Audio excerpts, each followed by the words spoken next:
ఈ వీడియోలో మనము కామన్ ఎర్రర్స్ ఇన్ ఇంగ్లీష్ ఆర్టికల్స్లో ఎటువంటి మిస్టేక్స్ చేస్తామన్నది ఈ వీడియోలో మనం తెలుసుకుందాము. కొన్ని ఎగ్జాంపుల్స్ ద్వారా ఎక్కడెక్కడ మనము ఆర్టికల్స్లో ఏ యాన్ ది ఈ విషయాల్లో మనం కొన్ని తప్పులు చేయడం జరుగుతుంది. అటువంటి ఆర్టికల్స్ ఎక్కడ మనం మిస్టేక్స్ చేస్తున్నాం అనేది ఈ వీడియోలో మనం క్లియర్గా తెలుసుకుందాము. What kind of tree is this? ఇక్కడ మనము what kind of A tree is this అని చెప్పవలసి ఉంటుంది. ఇక్కడ ఏ ట్రీ అని చెప్పినట్లయితే అది కరెక్ట్ అవుతుంది.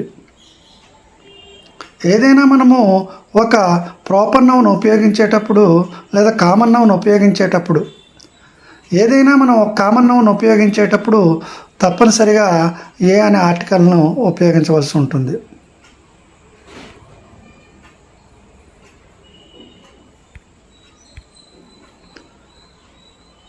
My friend is in a great trouble. My friend is in a great trouble అని మనము చెప్పవలసి ఉంటుంది. My friend is in great trouble అని ఇక్కడ ఇవ్వడం జరిగింది. దానికి ఏ గ్రేట్ ట్రబుల్ అని మనం చెప్పవలసి ఉంటుంది. ఈ విధంగా ఇక్కడ ఏ అనే ఆర్టికల్ని మిస్ చేయడం జరిగింది కాబట్టి ఏ అనే ఆర్టికల్ని మనం యాడ్ చేయవలసి ఉంటుంది.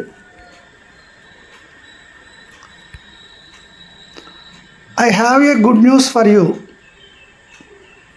ఇక్కడ I have good news for you అంటే సరిపోతుంది.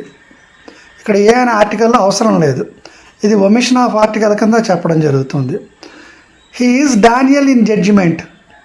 He is a Daniel in judgement అని మనము చెప్పవలసి ఉంటుంది. ఇక్కడ కూడా మనము డానియల్ అనే ప్రాపర్ నౌన్ని కామన్ నౌన్గా ఉపయోగించడం వల్ల ఏ డానియల్ అని చెప్పవలసి ఉంటుంది. ఇక్కడ మన పై సెంటెన్స్లో ఏ అనే దాన్ని ఇవ్వడం జరగలేదు కాబట్టి ఇక్కడ ఏ డానియల్ అని మనం చెప్పవలసి ఉంటుంది. He is a Daniel in judgement is correct. అదేవిధంగా I have good news for you అంటే ఏ అనే ఆర్టికల్ అవసరం ఇక్కడ లేదు.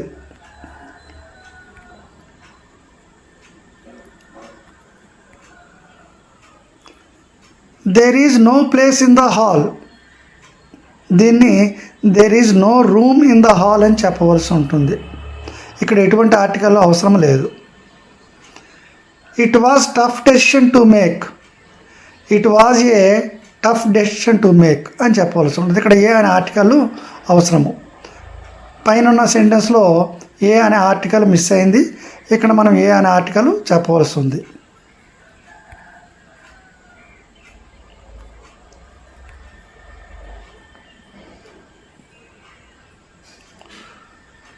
ఏ little spark kindles great fire.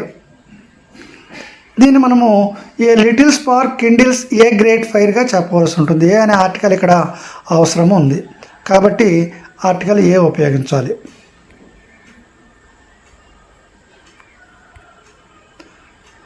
Worry kills more the men than work. Worry kills more men than work అని చెప్పవలసి ఉంటుంది. ఇక్కడ మోర్ అనేది ప్లూరల్ సబ్జెక్ట్ కాబట్టి మెన్ అనే ఆర్టికల్ ది అవసరం లేదు కాబట్టి మెన్ దెన్ వర్క్ అని చెప్తే సరిపోతుంది. You cannot set a foot in this house. ఇక్కడ కూడా ఆర్టికల్ అవసరం లేదు. You cannot set foot in this house అంటే సరిపోతుంది.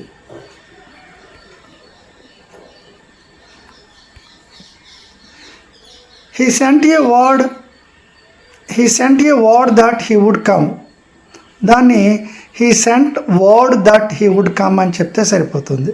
ఇక్కడ ఆర్టికల్ అవసరం లేదు. He learnt not the school but in life. ఇక్కడ కూడా మనకి అవసరం లేదు. ఆర్టికల్ అవసరం ది అనే ఆర్టికల్ అవసరం లేదు. We learnt not at school but in life అని చెప్తే సరిపోతుంది.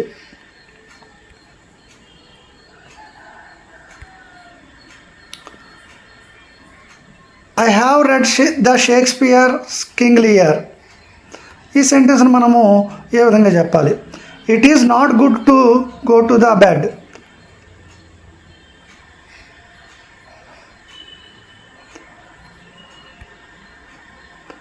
It is not good to go to bed అని చెప్తే సరిపోతుంది. ది బెడ్ అనే అవసరం లేదు. I have read Shakespeare's king Lear అని చెప్పవలసి ఉంటుంది. ఇక్కడ ద షేక్స్పియర్ అనే అవసరము లేదు. ఈ విధంగా మనము కొన్ని ఆర్టికల్స్ని అవసరమైన సందర్భాల్లో ఉపయోగించవలసి వస్తుంది, మరికొన్ని సందర్భాల్లో ఆర్టికల్ను తీసేయవలసి వస్తుంది. ఈ ఎగ్జాంపుల్స్ ద్వారా మనము ఏ సందర్భంలో ఎటువంటి ఆర్టికల్ ఉపయోగించాము, ఏ సందర్భంలో ఎటువంటి ఆర్టికల్ ఉపయోగించలేదు అనేది మీకు ఈ ఎగ్జాంపుల్స్ ద్వారా కొన్ని చెప్పడం జరిగింది.